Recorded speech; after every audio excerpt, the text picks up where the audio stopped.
Welcome back to Exhale. I'm Candice Bergen. My next guest is photojournalist Deborah Copaken, author of Shutterbabe, Adventures in Love and War, and she's not kidding. A chronicle of her early 20s, which she spent covering foreign wars and urban turmoil. Interwoven with her professional exploits are tales of her personal relationships with the men she met along the way. It's such an original, interesting book, and yet if you transposed it a little bit, you could be reading the autobiography of a photojournalist in the 60s or 50s when they were heroes for people. It's very interesting, and I only got to read some of it, but I'm going to take it with me on a plane because I also thought it was so interesting that not only is it's the history of your 4 years when you were photographing, but you also, it's also a journal of how to be a photojournalist in these intense, high-risk situations. So that's, you know, what film am I shooting, and what f-stop am I using, and what lens am I going to, and in the middle of bullets whizzing over your head.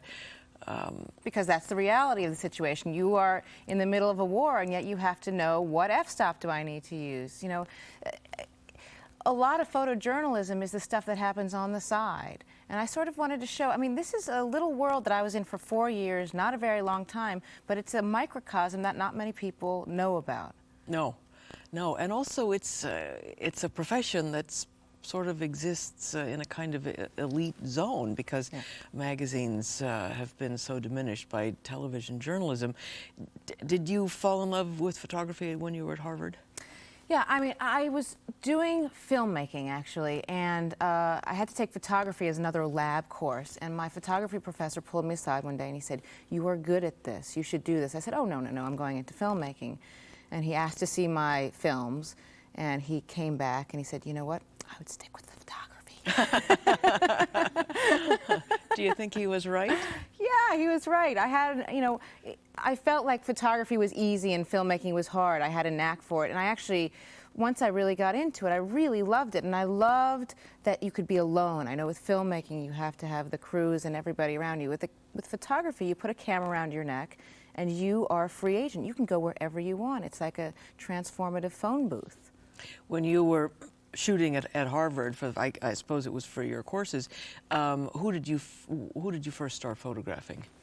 My first story was of strippers, and I thought, where would I like to go with this camera that I'm not usually allowed to go without the camera? And there were some strip joints in Boston, and I went there and shot there, and it was just to have the license to be there. I mean, what other excuse would I have? What did you have to do to get the license to be there? Well, actually, I had to talk the owner into letting me go down there, and he was a little sleazy, but then he said that if I brought the girls pictures of themselves, I could shoot down there. So it was, you know, I gave him free photos and he gave me free access, and I literally went there 3 times a week for about 6 months. Oh, that's a lot. Yeah. And it's a lot under any circumstances. Yeah. And who did you end up photographing, really, during that time? In the strippers, you mean? The strippers, because weren't you always hit on by guys as you were? Well, no, what I focused on was the backstage. I liked the community of women. I didn't want to be, you know, where the men were. I liked downstairs where they were talking with each other, where they were natural, where they were being themselves. I shot one picture on stage, but what was interesting was the interaction that was going on down there. There was one guy who was particularly sleazy who came down there and would bother them and bother us, but mostly it was just downstairs. When you look at those photographs now, since that was your first photo essay, how do you feel they stack up with your later work? Interestingly enough, I have very few photos on my wall in my apartment, and one of them that I have that I cherish still is of the stripper that I cut off her head accidentally, and it was a mistake. And of course my professor said, "Oh, it's the universal stripper instead of the individual stripper. It's so smart." I said, "It was a mistake." You graduated Harvard, and then you was this all sort of born of Free to Be You and Me records when you were a kid? In a sense, yes. I mean, I don't know. We grew up with Princess Atalanta, and Princess Atalanta was told by her father, "You must marry this man." And she said, "No, I want to run off and see the world, and maybe I'll marry, maybe I won't." And, you know, that's the early seed. But again, you know, I'd been attacked a number of times. I was mugged at gunpoint twice. I was kicked unconscious in the middle of Harvard Square. I had these really strange... All this happened at Harvard? In Harvard and in New York during the summers. I know, who knew? And I kind of just thought, well, if it's dangerous to live in the real world, might as well go off and cover wars, because what's the difference, really? And I also grew up in the suburbs outside of D.C. I had a wonderful childhood, happy parents, happy kids, green, pretty, and I just felt like I was in prison all the time. I felt like I had to get out and see what was going on in the world. So you went to Paris and you knocked on the doors of every photo agency in Paris, asking to be sent basically to the yes. hot spots. Yeah, it was a little more embarrassing that I actually went to a cafe near one of the photo agencies, and for 2 weeks straight just sat there with my portfolio on a chair and my camera around my neck thinking, maybe they'll talk to me. Did they talk to you? No, they didn't, so I had to call up. But when I went to visit the photo editor of Sigma, the photo agency, he said, "Oh, you're the little girl that's been sitting in the cafe." Where did they send you? Well, the book begins. It's a fairly dramatic beginning for a book under any circumstances in Afghanistan. Yes. With you in the back of a truck. I started the book on the back of a truck in Afghanistan. It was my first real war. And I started with the most dramatic moment for me at the time, which was the Mujahideen were sitting on my backpack. He sat on it, smushed a bottle of alcohol. The alcohol went all over a box of tampons, my only box of tampons, and you know what happens when you don't have any tampons and you're in a war for a month. No, I don't. How would I know that? Well, let me tell you. I don't know. It's not pretty. But the other idea for that was, this book is a journey to motherhood, my own journey to motherhood. And I started with the loss of an egg in a minefield and ended with the birth of a child at home. So the whole concept was to interweave the personal and the professional. Here I was alone with a group of Mujahideen in a war. I'd been abandoned by a boyfriend. Usually journalists go in... Pascal, would that be? Pascal, which is not his real name, but Pascal, we'll call him that. And usually journalists go in pairs or threes, and Pascal and I were supposed to go in together, and he abandoned me back in Peshawar, Pakistan. And being impetuous and full of hubris and stupid and 22, I said, well, I'm just going to go by myself. And I went in by myself, which was really kind of dumb in retrospect. It's a miracle. And then one of your next sort of high-risk assignments was in Zimbabwe? Yeah, Zimbabwe. That was the rhino poaching. The Zimbabwean government in 1989 had issued a shoot-to-kill edict, meaning that any man, any poacher caught red-handed with rhino horns could be shot in the back. You didn't have to warn him. If he had rhino horns, he could be shot. So I had been sent down there to cover this little covert war, only the man that was supposed to help me get into this covert war, whose facts I had confirming my passage into the jungle, wanted to trade sex for access. And I said, no way. So I ended up having to go by myself, and you can't drive as a woman alone in Africa, so I had to take the bus up to Victoria Falls, and then I had to lease a plane, and I leased this plane thinking that it was not far from the airstrip to where I needed to go, and of course I got dropped off in the middle of an airstrip, in the middle of nowhere, no airport, and a bag of food and my clothes, and in the jungle by myself. Then once I How old were you then? 23? 23. Gee. I did some really stupid things. Well, stupid. They're stupid now because you survived. They were also incredibly adventurous and brave. But yeah, a lot of not thinking. Let's say I did things for a good purpose, but I wasn't thinking all the time. I'm glad I'm not your mom. And was that the first time you saw someone shot? Yes, in Zimbabwe. Before I left, my photo editor said to me, well, you can't come back without a dead poacher, because without a dead poacher, there's no story. Jesus, what, do you bring his head in your backpack? I mean, yeah. This is journalism 101, guys. So you mean he sent you out and said you can't come back without a dead don't come back unless you have a picture of a dead poacher. So I waited until they found a poacher and they killed him. And I was sitting at the camp and they went out and shot this man on patrol. They brought the helicopter back to me, flew me to the dead man, and basically said, "Hey, Deborah, we got a present for you." And it was the first time I felt really ill as a photojournalist. I mean, they moved aside. There's a dead man on the ground, lying in the middle of the jungle. I'm shooting pictures and I'm circling around him, and I just kept thinking, I am a vulture. I am a vulture. There's a dead man on the ground. I'm taking this picture because At if I don't get this... F11. Yeah. Color or black and white? That's the job. We'll be right back after this. Stay tuned.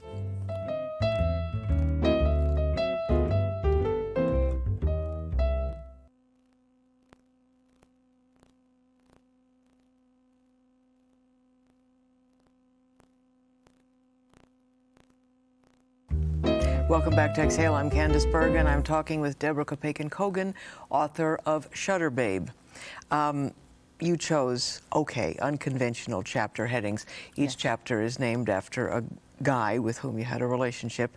For any particular reason to sort of when I sat equalize down, the double standard? Well, yes, equalize the double standard. You know, the history of art is a history of men gazing at women. It's my turn to gaze at men. Also, it's an ironic conceit. Here is a story of a woman out in the world by herself, doing everything independently. And yet, you know, we are human beings. We're pair bonding mammals.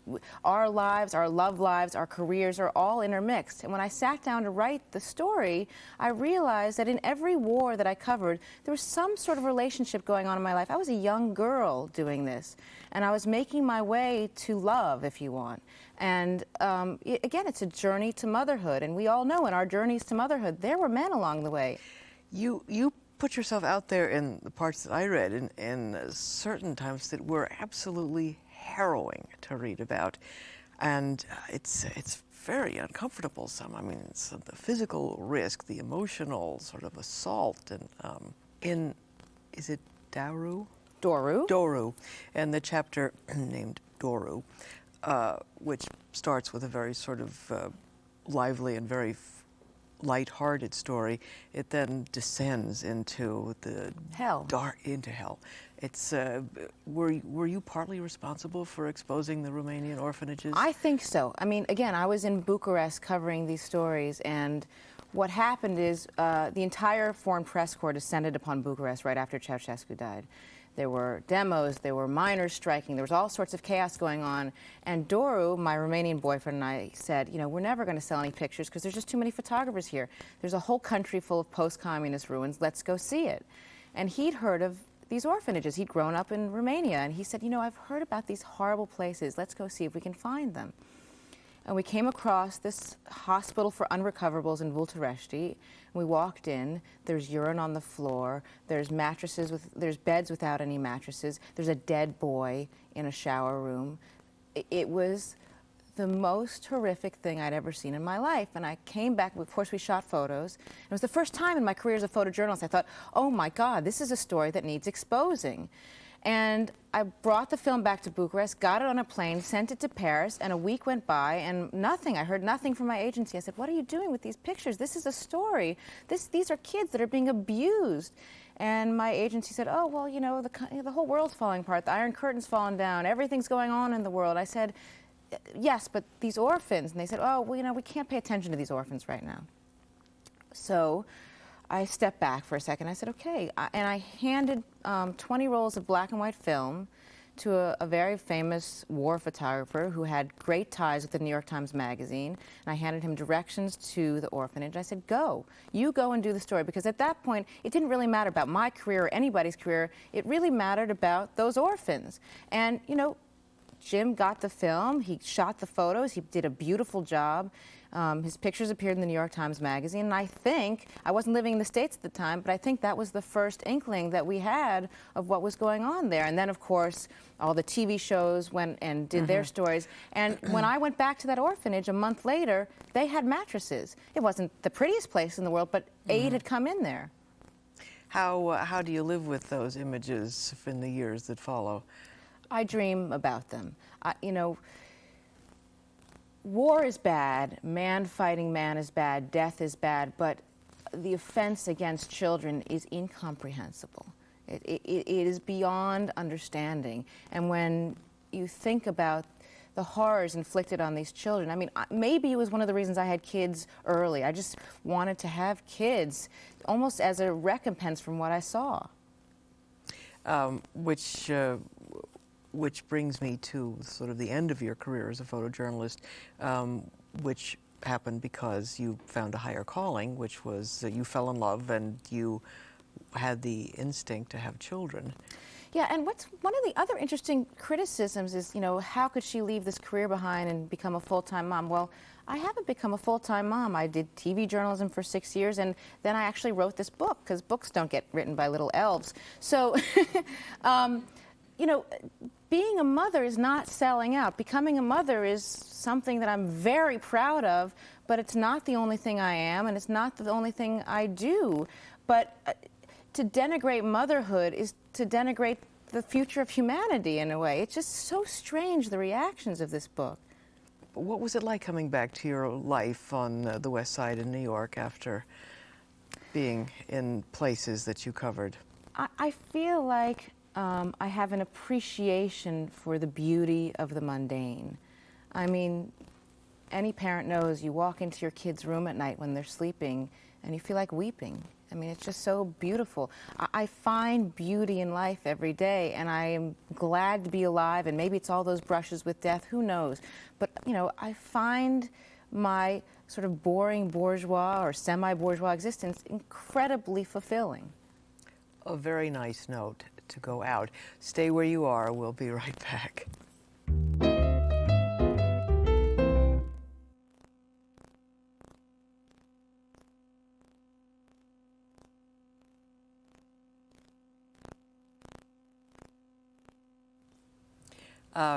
Just before we say goodnight, there is a moment in the book where not many people can say they've done the lambada in Transylvania.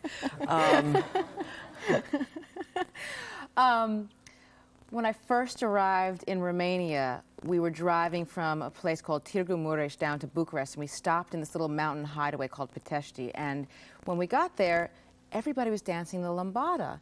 And there was this sort of cheesy wedding band kind of playing, and they played the lambada, and everybody was dancing and dancing, and then they would play other songs, and people would sit down and sort of mournfully drink, and they'd play the lambada again, and people just kept yelling, lambada, lambada, 6 times while we were there.